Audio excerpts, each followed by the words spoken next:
Oh, hello, and welcome to another Today's Decay, where we're celebrating births and beginnings of everything important since the dawn of time. It is December 28th, and here are all the dates. Is that really right? Today, 1919, Victor Fleming's When the Clouds Roll By first premiered. This starred Douglas Fairbanks Sr., and early Douglas Fairbanks Sr. stuff is really worth watching. I don't know why I didn't get into it when I was younger. I think maybe I had seen a moment of maybe his Zorro or maybe Thief of Baghdad and was kind of underwhelmed, but I didn't really sit and watch. Either way, he becomes a swashbuckler in the early to mid 20s as his main type of film. But in the teens, like World War I era, he is a physical comedian who's doing all his own stunts, climbing the multiple stories on the outside of buildings, and just doing everything himself. There's no tricks here. This is just him being a crazy person.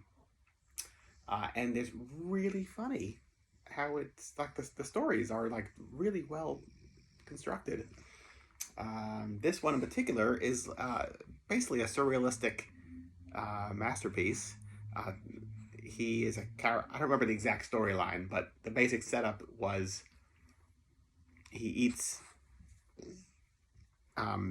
dinner really late at night and then goes to sleep, and then has these really really vivid dreams of the food he's eating that's anthropomorphic in his stomach battling each other, and all sorts of crazy monsters and just psychedelic sequences that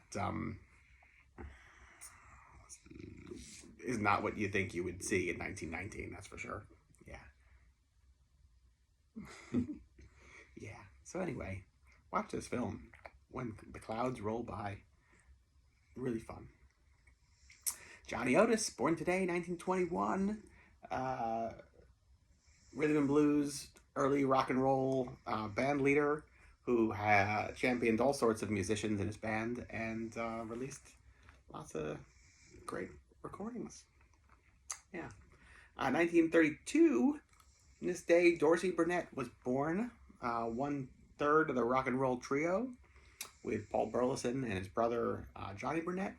Rock and roll trio did some of the most blistering rockabilly, early rock and roll that was available for the general public, because usually these guys didn't get out much. They didn't get picked up by big labels or get any kind of airplay. The rock and roll trio did, and at least both the Burnetts wind up having a relatively successful, if not highly successful, solo career as they split off in the late 50s through the 60s. Johnny Burnett became a matinee idol, which is weird, but worked to a degree, I guess.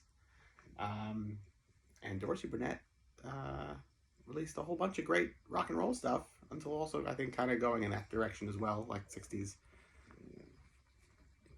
pop. And that's it, the whole day from us to you till tomorrow. Right? Till tomorrow. Good night.